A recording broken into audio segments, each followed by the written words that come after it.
everyone. My name is Rachael. Thank you so much for joining us today. I am a 3-time surrogate. I just finished my 3rd journey.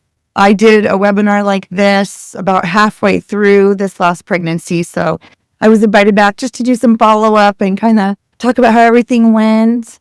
I have 2 children of my own. And like I said, I have done this 3 times. So I have 2 siblings in Europe, and my latest surro-baby is just a month old. I'm living in the Portland area, working full time, and surrogacy fit my life beautifully. I'm so happy you're here, both intended parents and surrogates. Please feel free to drop some questions in the chat. I find that the easiest way to tackle these. Just let me know what you're wanting to know, and I'm happy to chat with you. All right, our first question. Describe the delivery. Just what everyone wants to talk about, right? The postpartum story that you get to tell everyone. I had a beautiful delivery. I was very fortunate to make it to the hospital in time. That's always the goal for me. My intended parents were with me, so we met up at the hospital together. My husband was in the room with me as my support person, and both intended parents were able to be in the room with me as well. I was induced. I tend to have babies almost too quickly, so we induced at 39 weeks, and it went so smoothly. It was 3 hours start to finish. The vibe was good. The staff was great. It was just hanging out all together until things got real, and baby came out beautiful, healthy, perfect, lots of hair.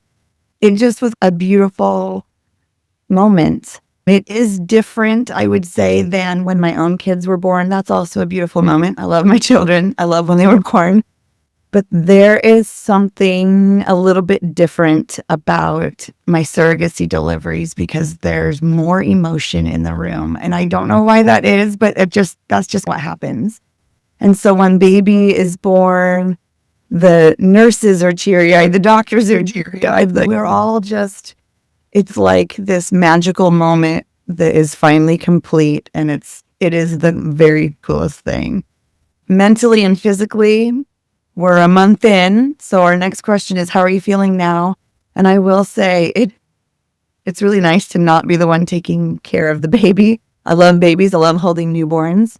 The first couple days after delivery, I got lots of snuggles in with surro-babe as I hung out with his parents before they headed home. And then I got to just relax and take care of me. And 4 weeks later, I actually feel pretty much back to normal. I'm feeling really good. My energy levels are back up. I'm mostly fitting into clothes again. It's all coming to a close in this very gentle and fun way. Yeah, it's been great. Some new questions in the Cool. My chat is empty. Oh, no, the Q&A. Oh, Q&A. Okay, hold on. Yeah, here we go. All right, hold on. Bear with me as I battle technology because I was in the wrong spot. I have a question asking me to describe how the transfer of babies went right after birth. So this is a beautiful moment. I recommend to intended parents that you decide ahead of time who's going to cut the cord, who's going to do skin on skin first.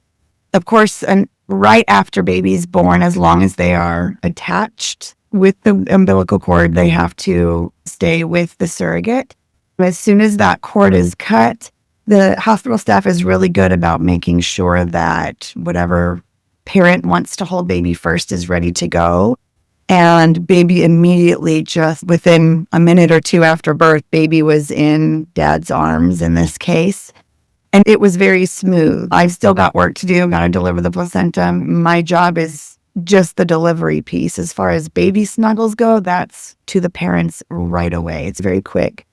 Was there anything that helped you as a surrogate emotionally? For me, to be a surrogate, I think it's really important to go into the process knowing what you're getting yourself into, right? So I was never going into it hoping for the baby loves. I was going into it hoping to see this beautiful family become complete. And so when the birth is done and parents are holding their baby, I don't feel like I need extra emotional support, because for me, seeing these parents, I just got goosebumps and I'm like emotional. Seeing these parents holding their baby, like all this time that we've put into this project together, team baby, and here we are, now they're holding their baby. That is my emotional support. Seeing that we did it and our teamwork, because we've crossed that finish line, that's my emotional support. That's what I want to see. And so it's just it's going into the process a little bit differently. And it was just a beautiful thing to me. What interested you in becoming a surrogate in the beginning of your journey? I had a random friend from high school that posted on Facebook that she finished a surrogacy journey, and it went, cool. And that seed just sat there dormant until I was done having my kids. And then it just, I don't know, I just started thinking about it a little more. And I just kept thinking, I think I could do that. I think I could do that. And every time I thought about it, that seed grew a little bit more until I finally just reached out to the friend and asked a million questions. And then once I had started asking questions, it was going to happen. I got more and more excited the more and more I learned about surrogacy. And so it just started as a random, I had heard about somebody who did it and it got me wondering. And the more questions I asked, the more interested I was. Let's see. Why did you choose to work with this pair of intended parents? Northwest Surrogacy Center did the hard work for me. As far as choosing intended parents, I let the Surrogacy Center know what I was interested in. And for me, the biggest thing was that I really wanted to be able to keep in touch with a family afterward. I wanted that relationship to continue after my job was done. And other than that, I was fine with any kind of couple. And so the Surrogacy Center, they get to know us really well. They get to know their intended parents really well. And they're just good at finding the vibe that's going to work. And so when they give me a profile to read through, every profile I've ever received from them, I've gone, yes, you nailed it. This is exactly who I want to work. And so I didn't have to do any of that work. I just said, this is what I want. And they did the work for me. And when they give me somebody to consider, I just always kind of loved what I was seeing. For a first-time surrogacy intended parents, okay, what would be the top 2 or 3 pieces of advice or recommendation? Okay, so new intended parents. My advice would be to go into this process open-minded, be ready to be patient. These are also great parenting tips. Go into parenthood open-minded and with patience. And I think just be ready to communicate. I think communicating questions, needs, concerns, wonderings, the more you communicate with both the Surrogacy Center, because they know what they're doing and they can help you, and your surrogate, build those relationships. And there are no stupid questions. I'm a teacher by trade, so that's my natural go-to, right? But there are no questions that you can't ask your surrogate or the Surrogacy Center. And so I just think that's probably my number one. Please communicate and your journey will go so much smoother. Let's see. We have our match meeting with our potential surrogate. Oh, congratulations. That's so exciting. What advice would you offer us to IPs? I guess similar questions, so similar answers. Enjoy the moment. Enjoy your surrogate. Trust your gut. If it doesn't feel right, that's okay. There's nothing wrong with that. Feel free to go with somebody else because this is somebody that you will be working with for a long time. But I think that for me, it was such a fun process to meet someone new and then have that potential for, oh my gosh, we could build a family together. It's just fun. So I think just try to enjoy that and really trust your gut as far as whether or not that's the right person for you to work with. All right. Then I scroll up. There's a couple questions. Oh, did I miss some? There's a lot. Okay. All right. I'm planning on sending my GC recordings of me reading stories to play for the baby. Oh, that's so sweet. Love that. So they can hear your voice. Yes. Are there any other things that you and the IPs did to start the bonding before birth? We did do some voice recordings, music. I asked my intended parents what type of music they listened to.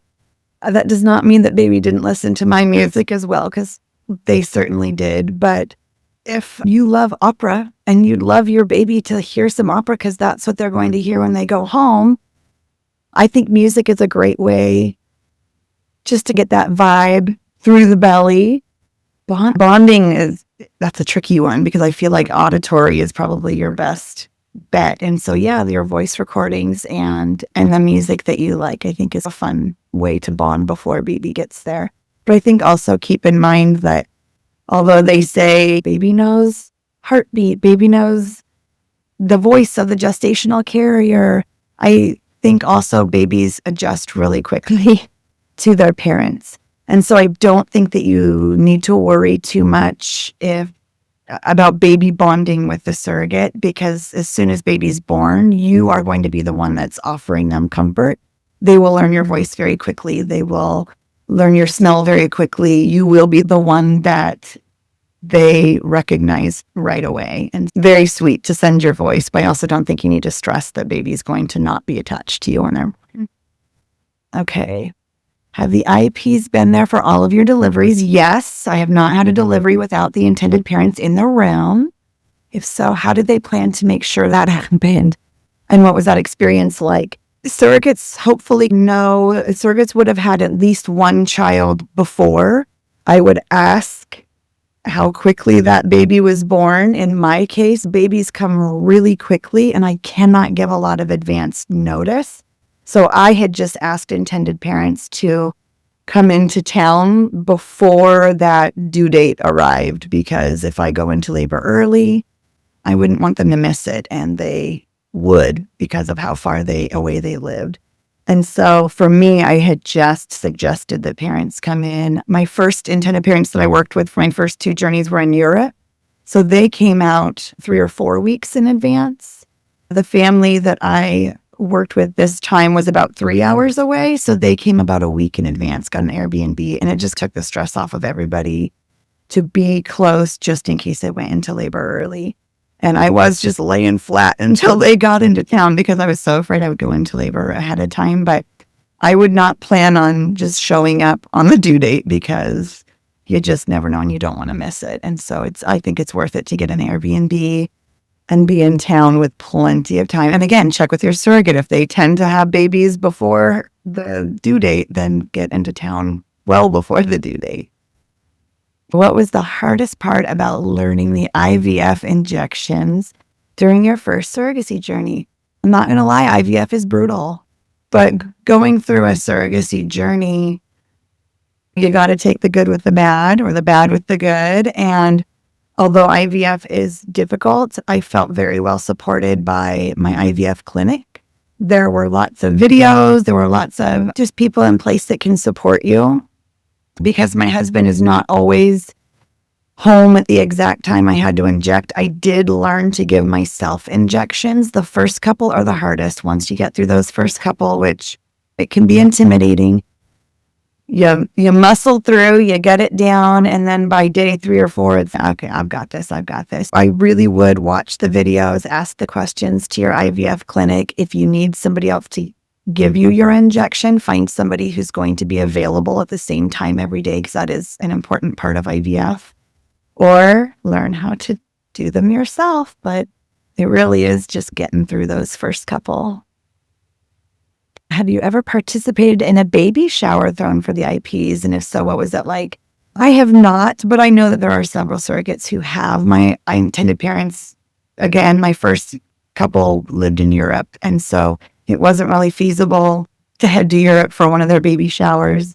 And my second couple actually didn't have one other than one that was surprise thrown for them at work. And I did not, but I do know that there are some surrogates who attend baby showers, which is great as well. What questions have you had from other people unfamiliar with the surrogacy process? That's a great question. I can't think of a question, so you tell me what to. Let's see.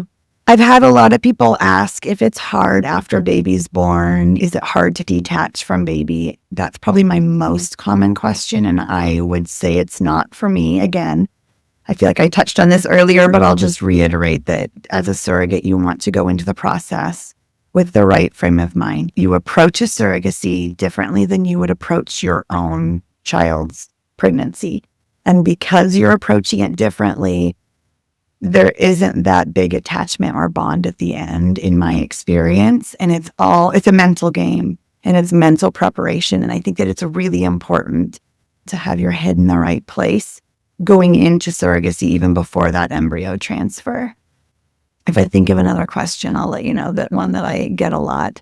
Did your criteria for selecting intended parents shift from baby 1 to baby 2 to baby 3? Okay, good question. My criteria for baby 1 was just a family that wanted to keep in touch. And I was matched with a fabulous family. It happened to be 2 men. We built this beautiful, wonderful relationship together. After baby was born, they decided that they wanted a second. And so I said, "Oh, me." And they said, "Yes." And so my second was the same family. So the second one was really easy to match with because we all just said, let's just keep this party going. With baby 3, the only stipulation I added was that because I had a lot of fun with having 2 men where neither of them ever wanted to be pregnant. So I made very silly signs every single week, took a belly picture, and my signs were just making fun of the woes of pregnancy. Things like, oh, if it falls on the floor, it's dead to me because I'm not bending over anymore. I would not make those signs if I were working with intended parents that were wishing that they could carry the baby themselves. And because of that, because I had so much fun being playful with a pregnancy in a way that wasn't going to offend the parents, I did ask for 2 men again so that I could have fun with the pregnancy. I certainly wouldn't ever be opposed to having an intended mother on my team either, but just because I got spoiled and I had all these great signs and ideas ready, I wanted to do that again. But other than that, I didn't have any stipulations. I know that the Surrogacy Center does a nice job of screening families. It's families that really are going to be wonderful parents. And so because of that, I didn't feel like I needed to give any more stipulations. Give me who you've got. I know you've got somebody good who needs a baby. Just send them my way and I got you. Let's see. What was the screening process like to become a surrogate? Okay, to be honest, it's been a while since... I guess you go through the same thing all 3 times. First, you'll call in and they'll ask you a bunch of questions. What's fun about the Surrogacy Center with Northwest is that it doesn't feel like a screening process. It feels like you're just chatting on the phone with a friend and they're giving you information and they're asking you questions and you're laughing and joking around and you forget that it really is a screening process. You will have to share your medical records, of course. There will be a psychological evaluation, and I was so nervous for the first one. What kinds of questions are they going to ask me? And am I going to find out that I'm actually like clinically insane? I just didn't know. Now, it turns out that it sounds really scary, but it was actually very easy and fun. Let's see, what else am I forgetting? There's a home visit from a social worker. Thank you. Could not come up. I still have pregnancy brain just a little bit. I'm 4 weeks, so bear with me. Social worker comes and looks around. And again, it was like, oh my gosh, what's this going to be like? And they come in, what a beautiful home. You're doing great. Okay, bye. It was very easy. Other than that, it's just, you fill out a form every once in a while. There's a lot of hurry up and wait in the beginning. It does take quite a while. The beginning of the process feels very slow, but it's just crossing the T's, dotting the I's. You want those things happening. You want to make sure that everything is done legally. You will be meeting with a lawyer. They give you a stock contract. For all 3 journeys, we barely tweaked the stock contract. Little changes here and there, but the stock is a great contract. So we didn't have to do much. But I feel like that's the bulk of the work that you're doing before the pregnancy actually starts. But there's time in between those things, so you got to be ready for the hurry up and wait. How long did you wait before starting your second and third journeys? Mine ended up being about 2 years apart. Because it takes some time, I'm trying to remember. My first surro-babe was born in March, and I think I started about 6 months later. I think it was like August, maybe, that I started the second journey, and they ended up being about 2 years apart. For me, that's what felt right. you'll go through the process with the first one. And I'd say if you pay attention to how long that will take, you can time the subsequent ones because they all take about the same amount of time ahead of time. How often did you get to see the IPs in person before and after delivery? Do you wish it was more or less? With my first family, again, they were from Europe and they came 3 or 4 weeks early. And so we spent every day together hanging out before baby was born. And then as far as delivery goes, we showed up to the hospital together. We were together the whole time. Baby was born. We were still recovering in the delivery room for a couple of hours. And then the hospital gives us our own room. So the intended parents and baby have one room right next door to my recovery room. And we just, because we had been building a relationship for 2 years, it seemed like it was easy enough to just send a text, hey, we're just sitting around in here. If you get bored, feel free to come over. And so the intended parents would just pop in and out between feedings or whatever. And so we actually spent quite a bit of time. Before delivery, I feel like it was me driving how much time we spent together because it was, am I tired? Do I have the energy to get together?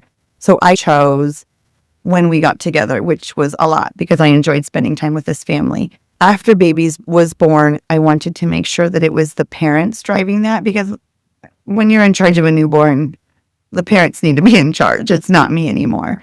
So then it was, I'm happy to hold the baby. I'm happy to visit with you. But if you need to take a nap, if you need to feed, if you want just time to be your own family, it wouldn't bother me if they were with me the whole time. And it wouldn't bother me if they weren't, because at that point, you just want the family to bond. So the amount of time we spent together after birth wasn't important to me. What was important was that this family was settling into being a family. And so however much or little that involved me was all okay with me.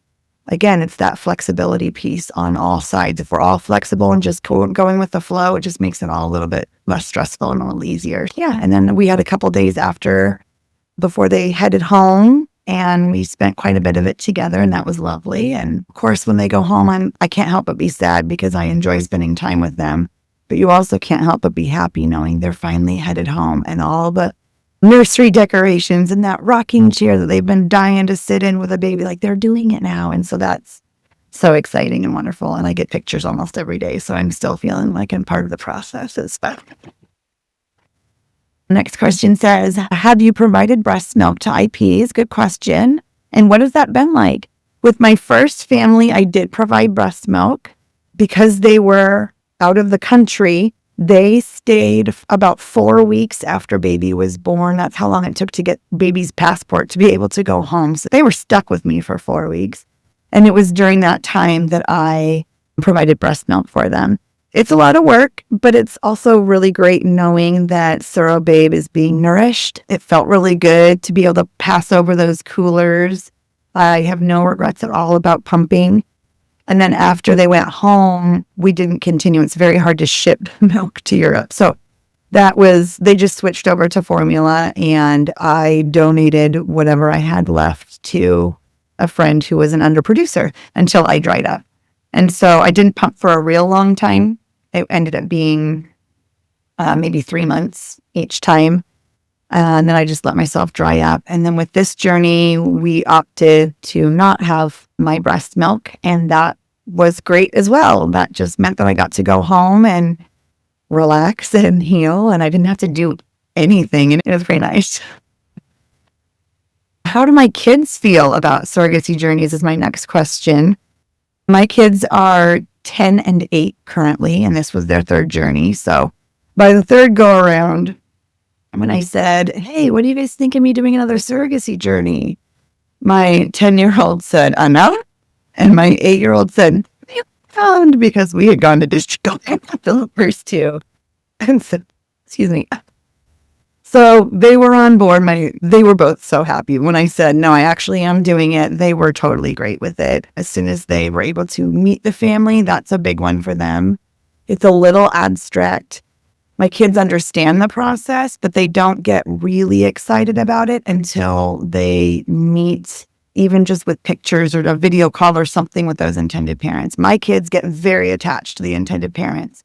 they become family friends. And so that's a really big piece for my kids. The very first time I decided to do a surrogacy journey, they had never heard of that. They didn't know what it was. I did use some books, and Northwest has some great book recommendations for you if you're interested. But my son was only 3 at the time, and I was like, there's no way he's going to understand this. But by golly, he did. By the time baby was born, he 100%. And again, we had built a relationship with the parents. So every time we talked about baby, it was talking about the family, that family, not our family. And so by the time baby was born, he absolutely, both of my kids, completely understood what it meant to grow a baby for another family. And neither of them expected it to be their sibling, which is the fear, right? But even at 3 years old, my son totally understood because we worked on building that relationship with the family so that he knew where baby was going. I think that was really helpful. And this is the final question. Okay, the last question. Wow, time flies. Thank you for your time. Thank you for joining me. I'm so excited. How long did it take you from the first meeting the family to transfer of the embryo? I'd have to really think about this. It's a few months. Probably 4 or 5 months. We estimate about 4 months between a match meeting. Okay, 4-ish months is, with any of this, it's not an exact timeline, but yeah, I would say 4 months sounds about right. I'd have to go back to my calendar. I don't know. Yeah. I wonder if there's one more time for this one. Okay, any special advice for intended parents based overseas? Gosh, I wish that I could hook you up with my intended parents. They could probably tell you so many things. I just focused on communication. I think that being overseas, the time difference can be a little bit tricky. And so it's making sure that we're not messaging you in the middle of the night and vice versa. But I think that the process will go just as smoothly, I would guess, for somebody who's going overseas. And I think as long as you're communicating what you need with your surrogate and the agency, that I think it's going to go really smoothly for you. I wish I could be more specific. Kind of come from the 20-week anatomy. Yes, with my first journey, my 20-week anatomy scan was the goal for the parents to come over for that, but we were mid-COVID, and so the borders were closed, and they did miss it. But the ultrasound tech broke the rule and did let me do a video call with them so they could be there like that, which wasn't quite the same. But for baby number 2, they did fly over from Europe just for the weekend so they could be at the anatomy scan, and that was well worth it to them. Yeah, that's a good one. Thank you so much for attending. If you have any other questions that we didn't have time for, please just send them to Northwest Surrogacy Center. They've got you. They know all the answers, probably better than I do. And just thank you so much for taking the time to be here today. It was really nice being able to answer your questions and encourage this process some more because I really do believe in it. And it's just a beautiful thing. So thank you and have a great rest of your Sunday.